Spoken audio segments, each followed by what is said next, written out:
নমস্কার বন্ধুরা, সঙ্গীতা সনাতন চ্যানেলে তোমাদেরকে অনেক অনেক স্বাগত। আজ আমি বাজার থেকে প্রচুর পরিমাণে আম কিনেছি। কেন বলো তো? আমার লাল্লা আর লাড্ডু আম খেতে ভীষণ ভালোবাসে, কিন্তু বাজারে তো এখন আম শেষের দিকে, আর বেশি আম পাওয়া যাবে না বেশি দিন। তাই জন্য আমি এখন থেকে আম কিনে কিনে স্টোর করে রাখছি, যাতে আমি আমার লাল্লা আর লাড্ডুকে অনেক দিন ধরে আম ভোগ দিতে পারি। ওরা আম খেতে ভীষণ ভালোবাসে।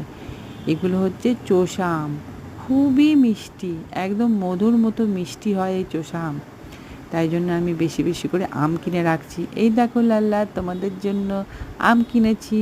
এই দেখো নাড়ু, কি সুন্দর মিষ্টি মিষ্টি আম কিনেছি। আম খাবে? খাও লাল্লা, আম খাও।